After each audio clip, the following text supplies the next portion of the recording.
মানুষজন, সুবুদ্ধি সম্পন্ন মানুষেরা তারা এগিয়ে এসেছেন, তারা এগিয়ে সেটা প্রমাণ করে দিচ্ছে। আমি বাগদি, আমি দলিত, আমি আদিবাসী, আমি লোক, আমি মুচি, আমি মুসলমান, আমরা আলাদা নয়। আমরা পশ্চিম বাংলার মানুষ, আমরা ঐক্যের সাথে থাকতে চাই, আমরা সম্প্রীতির সাথে থাকতে চাই, আমরা সৌহার্দ্যের পরিবেশ তৈরি করতে চাই। যখন এই পরিবেশটা আমরা তৈরি করতে চাইছি, যখন এই পরিবেশটা আমরা তৈরি করতে চাইছি, রক্ত দিলে যেমন সম্প্রীতির বার্তা হয়, রক্ত দিলে যেমন ঐক্যের বার্তা হয়, রক্ত দিলে সৌহার্দ্যের পরিবেশ তৈরি হয়। আজকে পশ্চিম বাংলার মাটিকে কিছু সাম্প্রদায়িক শক্তি কুলসিত করার চেষ্টা করছে। পশ্চিম বাংলার মানুষকে জাত বর্ণ জাতের তারা বিভাজন করার চেষ্টা করছে। পশ্চিম বাংলার মাটিকে বর্ণের দ্বারা বিভাজন করার চেষ্টা করছে। ভয় দেখাতে পারতো না, দেশ থেকে কথাই কথাই তাড়িয়ে দেবো এ বলে ভয় দেখাতে পারতো না, কিন্তু ভয় দেখাচ্ছে একটাই কারণে, সেটা হচ্ছে আমাদের একটাই দুর্বলতা, সেটা আমাদের শিক্ষার দুর্বলতা। তবে আমরা আজকে যে সাফার করছি, আমার একটা বাগদি সমাজের ভাই, আমার একটা বাগদি সমাজের ভাই, আমার একটা গোয়ালা সমাজের ভাই, আমার একটা মুসলিম সমাজের ভাই ব্যাংকে যখন অল্প কিছু টাকা রাখতে যাচ্ছে, তার সঞ্চয়ের টাকা, তখন 1000 বানানটা ভুল করলেও টাকাটা কিন্তু তখন ডিপোজিট হয়ে যাচ্ছে। ওই টাকাটা যখন আপনি তুলতে গিয়ে 1000 বানানটা একটু যদি ভুল করে ফেলেন, ওভার রাইটিং যদি হয়ে যায়, ম্যানেজার আপনার দিকে কি আচরণ করছে ভাই? কি গো, খারাপ আচরণ করছে তো? হ্যাঁ, প্রচুর মতো হচ্ছে। আমি যে আচরণের সম্মুখীন হচ্ছি আমার এই বাচ্চাগুলো, সেটা হয়তো আমরা তো নিশ্চিত ভাবে চাইবো না।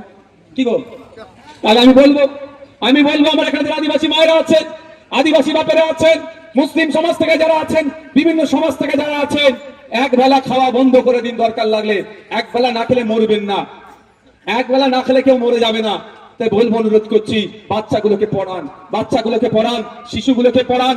আপনাদের আর্থিক সহযোগিতা যদি দরকার লাগে আমরা চেষ্টা করব, আমরা আপনাদের সাথে থাকবো, কিন্তু অনুরোধ করছি বাচ্চাগুলোকে পড়াতে হবে। যদি না পড়ান তাহলে আমরা আজকে যেই সমস্যার সম্মুখীন হচ্ছি, আগামী দিনে কিন্তু আমার পরিবারের ছেলেরা আরো কঠিন সমস্যার সম্মুখীন হবে। তখন কিন্তু শ্মশানে গিয়ে পাবে না খুঁজে, শ্মশানে তো দাও হয়ে যাবে, পাবে না খুঁজে শ্মশানে কিন্তু গিয়ে কটু কথা বলে আসবে বাপের নামে, কবরে গিয়ে কিন্তু লাঠি দিয়ে পিটাবে ছেলেরা, বলে রাখছি। মিলিয়ে নেবেন কথা। তখন হয়তো আপনি মারা গেছেন, কবর তো থাকবে, কবরের লাঠি দিয়ে মারবে পুতারা যে আমার দাদা আমার ভবিষ্যৎ ধ্বংস করে গেছে, রাগ মিটাবে। শ্মশানে দেখতে পাবে না দাও হয়ে গেছে, শ্মশানে গিয়ে কিন্তু নাতি পুতারা খিস্তি দিয়ে আসবে। মানে বলাটাও তো খারাপ লেগে যাচ্ছে। আমাদের হাতে যখন এখনো পায়ের নিচে একটু মাটি আছে, এখনো আমার স্বাধীন অধিকার আমার হাতে আছে, আমি এখনো শিক্ষার অধিকার চাইতে পারবো, আমার অধিকার যখন আমি এখনো ফিরে পেতে পারবো, তাহলে আমাদেরকে এখন এই আওয়াজ তুলতে হবে, সব বাদ দিন, সব বাদ দিন, ধর্মস্থানে যান, ধর্ম পালন করুন।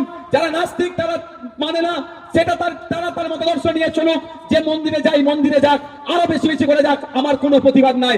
যে মসজিদে যাই আরো বেশি বেশি করে মসজিদে যাক, আমার কোনো প্রতিবাদ নাই। তবে একটা কথা বলবো, মাথায় এটা রাখুন যে আমি যে সমস্যার সম্মুখীন হচ্ছি আমার ছেলেদেরকে হতে দেব না। আমরা আমার ছেলেদেরকে না খেলেও উপসে থাকবো, রোজায় থাকবো, আমার বাচ্চাগুলোকে, আমার ছেলে মেয়েদেরকে আমি উচ্চ শিক্ষায় শিক্ষিত করবো।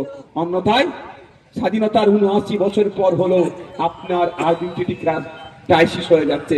SIR ফর্ম ফিল আপ আপনাকে অন্যজনকে দিয়ে করতে হচ্ছে। কেন ভাই?